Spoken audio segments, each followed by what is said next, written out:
నేను ఫేస్బుక్లోనే ఫేస్ పెట్టినాక కాటుముఖం ఉన్నదా నాది? అంటే వాళ్ళు అడిగే ప్రశ్నలకి వాళ్ళ నుంచి ఎస్కేప్ అవ్వకుండా వాళ్ళ మతాలకు సంబంధించి వాళ్ళు ఎంత కట్టుబడి ఉన్నారో మీ నమ్మకానికి సంబంధించి మీరు అంతే స్థాయిలో నేను బ్యాట్ పట్టుకొని ఉన్నా. ఎదుటోడు స్పిన్ బౌలరా ఫాస్ట్ బౌలరా యార్కర్ వేసిండా ముఖ్యం కాదు కదా, అది బ్యాటు. నేను బ్యాట్ సరిగా పట్టుకపోతే వికెట్ ఎగిరిపోద్ది. 3 మతాలను కూర్చోబెట్టు, వాళ్ళకు నేను సమాధానం చెప్పుడు కాదు, నాకు వాళ్ళు సమాధానం చెప్పాలి కదా. నేను కదా ఇక్కడ ప్రశ్నించేవాడిని. నిరూపించుకో, మీ యేసయ్య సంగతి ఏంది, మీ అల్లా సంగతి ఏంది, మీ రాముడు కృష్ణుడు సంగతి ఏంది. మీ రాముడిని మీరు నమ్మకాల కోసం పెట్టుకున్నారా, నిజమని నిరూపించుకుని మీరు తనుకొని సావడం కోసం పెట్టుకున్నారా? ప్రజలకు ఎందుకు కన్ఫ్యూజ్ చేస్తున్నాడు? రాముని మొక్కేటోడు, రహీంను మొక్కేటోడు, జీసస్ను మొక్కేటోడు అందరూ కలిసిమెలిసి పని చేసుకొని బతుకుతుంటే వాళ్ళ శ్రమతో పంట సంపద ఉడుతుంటే అది పందికొక్కుల్లా తింటూ మన మతం గొప్పది మిగతాది చెడ్డది, అరే ఆ మతంలో ఈ మతంలోకి రప్పిరని మత మార్పిడిలు చేపియడము, కొట్టిపియడము, తిట్టిపియడము. అక్కడ ఈరోజు క్రైస్తవం నమ్మేటువంటి కుకీ తెగ వాళ్ళని హిందూ ధర్మానికి దగ్గరగా ఉన్న వాళ్ళు దాడులు చేస్తూ ఉండడము, వందలాది తుపాకులను ఎత్తుకుపోయే అవకాశం కల్పించడం, చంపుతూ ఉంటే ఏం చేస్తుంటారు? మీరు పుట్టిన ఊరికి వెళ్ళి చూడండి, అక్కడ ఒక అలీఖాదరి ఉంటాడు, ఆ పక్కపండి రాబర్ట్ ఉంటాడు, ఆ పక్కపండి ఎల్లయ్య మల్లయ్య ఉంటాడు, అందరు కలిసిమెలిసే ఉంటారు. ఆ పూజారే ఫోన్ చేస్తాడు, అరే రేపు పొద్దుగాల మనకు టెంట్ వేయరా అని ముస్లిం ఆయనకి. ఆ పూజారే ఫోన్ చేస్తాడు, అరే రేపు ఈ సన్మానం తెప్పించురా సోల్మాను అని. వీళ్ళందరికీ ప్రజల్లో కులమత భేదాలు ఎవరికి లేవు.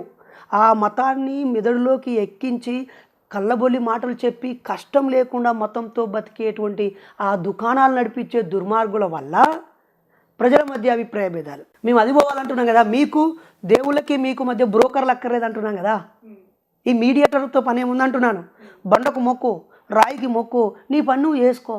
దానికి ఆ రాయికి మొక్కడానికి ఒక టికెట్టు, ఆడ కొబ్బరికాయ కొట్టడానికి ఒక టికెట్టు, లేకపోతే ఆడ ప్రార్థన చేయడానికి ప్రతి వారం వాళ్ళకి గల్లాపట్లు వేయాలి. నెల రోజులు కాగా నువ్వు ఆటో నడిపచ్చే 30,000 సంపాదిస్తే 10,000 పట్టుకుపోయి ఆటోలు ఎత్తిస్తావు. ఏడాదికి ఎంత ఇస్తున్నారు అనుకున్నావు ఉత్త ఆటో అన్నలు. నువ్వు కష్టపడి ప్రతి జుట్టు కొరిగితే వచ్చినటువంటి 100 రూపాయల నుంచి 10 రూపాయలు యేసయ్యకి ఇవ్వాలని వాడు రాసుకొని వసూలు చేస్తే ఎట్లా? ఎవరైనా యేసుప్రభు నమ్మేవాళ్ళు 4 వారాలు 2 వారాలు పోకపోతే ఈయన ఎందుకు రాలేదని చెప్పి ఒక టీమే వస్తుంది వాళ్ళ ఇంటికి.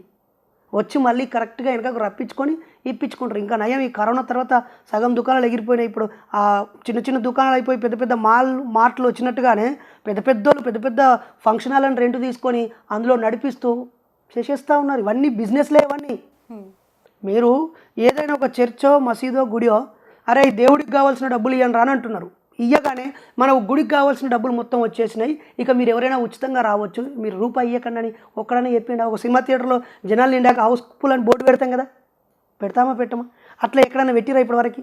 పోనీ ఒక గుడియో ఒక చర్చియో ఒక మసీదో ఏదైనా ఒక జిల్లా హెడ్ క్వార్టర్లో లేదా ఒక 100 కిలోమీటర్ల పరిధిలో ఇగో మాది పెద్ద గుడి చర్చి మసీదు ఉన్నది, ఇగో మా చుట్టుపక్కల ఇక్కడ ఎవరికి అనారోగ్యం వచ్చినా మేము సాల్వ్ చేస్తాం, లేదా ఈ జిల్లాలో ఉన్న అందరికీ ఉచిత విద్యను ఇస్తాం, లేదా ఈ జిల్లా మొత్తాన్ని యోగక్షేమాలు మేము ఈ దేవుడి పేరుతో వచ్చే ఆదాయాన్ని ఉపయోగించి బాగు చేస్తామనే అవకాశాలు ఎక్కడ ఉన్నాయా? ఏదైనా ఒక ఫేమస్ టెంపుల్కి కనీసం 10 కిలోమీటర్ల పరిధిలో ఉన్న ప్రజల సమస్యలని తీర్చలేనప్పుడు ఆ ఫేమస్ గుడాడు ఉండేందుకు అంటున్నాను నేను. 10 రూపాయలు ఇచ్చే ట్యాబ్లెట్కు కూడా నోచుకోక ఆ భద్రాచలం పక్కపొంటి అమాయక గిరిజన తెగలు చచ్చిపోతుంటే మందులు ఇవ్వడానికి వైద్య శాఖ ఉంది, ఆరోగ్యాన్ని సరిచేయడానికి హాస్పిటల్స్ ఉన్నాయి. గుడి వాళ్ళ నమ్మకాలపై పేరుతో డబ్బు ఎందుకు వసూలు అనేది వాళ్ళ నమ్మకం పేరుతో డబ్బు ఎందుకు వసూలు చేయాలి? అఫోర్డబిలిటీ. నువ్వు తాగుడు బాగా 5,000 టికెట్ కొనుక్కోవాలా, 5 రూపాయల టికెట్ కొనుక్కోవాలా? వాళ్ళ అఫోర్డబిలిటీ.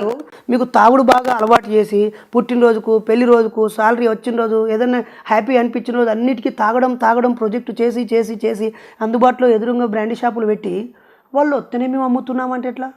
ఆ అలవాటు నుంచి వాళ్ళను దూరం చేస్తే కదా ఆ అమ్ముడు పోకుండా ఉండేది. నువ్వు నమ్మకం నీ ఇంట్లోనే పెట్టుకో, ఎప్పుడో ఏడాదికి ఒకసారి రావాలని చెప్తే సరిపోదు కదా.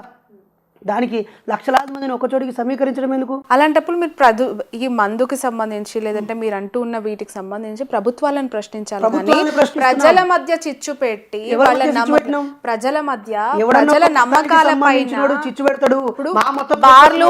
బార్లు వైన్స్ బ్రాండీ షాప్ల గురించి మాట్లాడుతున్నారు, బట్ అలాంటి నిర్ణయాలు తీసుకునేది ప్రభుత్వం. శ్రావణి గారు ఒక్క ప్రశ్నకి జవాబు చెప్పండి. నేనేమడుగుతున్నాను మిమ్మల్ని అంటే, నాస్తికులమైన మేము అన్ని దేవుళ్ళు లేవు, అన్ని అవసరం లేదు, అవి లేకుండా బతుకు అని అనడం వాళ్ళ మధ్య చిచ్చు పెట్టినట్ట. అరే మన అల్లా వాళ్ళే గొప్పోళ్ళరా 15 నిమిషాలు టైం ఇస్తే ఇందులో నరుకుతా అన్నాడు కదా చిచ్చు పెట్టినట్టు.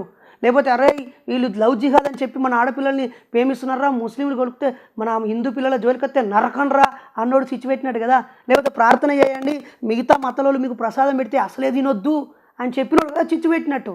లేదా పల్లె ప్రశాంతంగా ఉన్న పల్లెలో ఆడికొచ్చి ఓ చర్చి పెట్టి ఓ దుకాణం పెట్టినోడా, లేకపోతే రోడ్డు కట్టంగా ఒక గుడి కట్టినోడా ప్రజల్ని ఇబ్బంది పెట్టినట్టు బయటి నరేషా.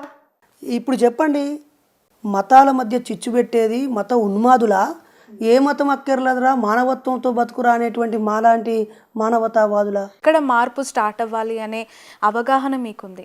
ఇలాంటి క్లారిటీస్తో ఉన్న వ్యక్తి జైలు పాలు ఎందుకు అయ్యాడు? ఎందుకు జైలు జీవితం ఎందుకు గడిపారు? నిజమే, నేను నా జీవితంలో జైలుకు వెళ్ళాలని ఏ రోజు కోరుకోలేదు.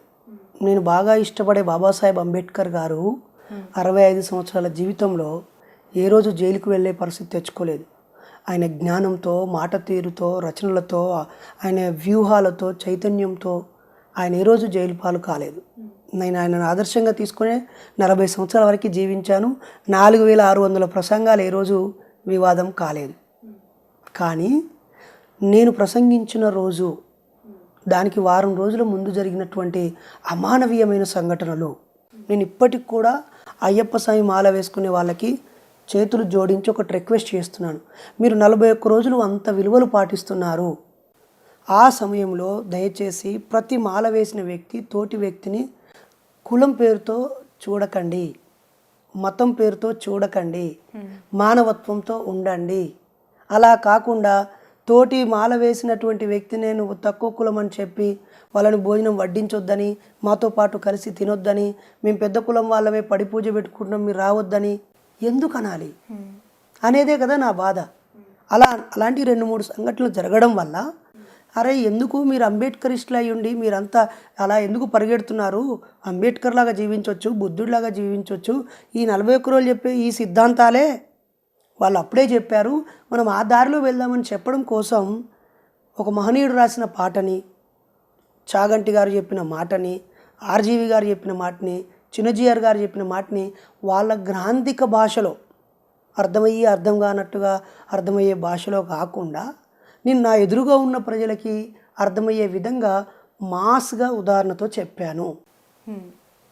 అలా కాకుండా నేను ఆ యొక్క ఇద్దరి సంపర్కము వలన కలిగినటువంటి సంయోగ ఫలితము అని కాకుండా అరే వాళ్ళిద్దరు ఎట్లా సెక్స్ చేసుకున్నారా అని చెప్పాను అంతే. ఆ యొక్క వీర్యస్ఖలనము ఆ విధముగా అయినది అని కాకుండా అరే పులిసెట్ల గారింది అన్నాను. ఇది వాళ్ళకు మండింది. అది కూడా మండలేదు, నేను మాట్లాడడం అయిపోయాక 10 రోజుల పాటు అది కుట్రలు చేసి దీన్ని రాజకీయంగా వాడుకోవాలని బీజేపీ వాళ్ళు దానిని వైరల్ చేసి 19వ తేదీన మాట్లాడితే 29వ తేదీన వైరల్ చేసి వాంటెడ్లీ ప్రజల్ని ఊసిగొలిపి మాలలో ఉన్న వాళ్ళందరి ఎమోషన్ని క్యారీ చేసి ఎడిట్ చేసి నన్ను జైలుకు పంపించారు. నిజానికైతే మీరు జైలు వెళ్ళడం వెనక బీజేపీ పార్టీ 100% నేను బీజేపీ నాయకులు కుట్ర చేశారు. 100% నేను బయటికి పోయాక బండి మీరు అన్నది తప్పు, నేను మాట్లాడినది తప్పు అని ఏ రోజు ఒక పశ్చాత్తాపం కానీ, అయ్యప్ప గురించి పాడిన పాట లైన్స్ ఏవైతే ఉన్నాయో అవి అలా పాడకుండా ఉండాల్సిందేమో. అమ్మాది నా వయసు 40 ఏళ్ళమ్మా, అది 40 ఏళ్ల క్రితం రాసిన పాట, 20 ఏళ్ల క్రితం ఉర్రూతలూగిన పాట. అది నేను రాసిన పాట కాదు, నేను పాడిన పాట కాదు, వేదికల మీద వేలాది సార్లు లక్షలాది మంది పాడిన పాట అది.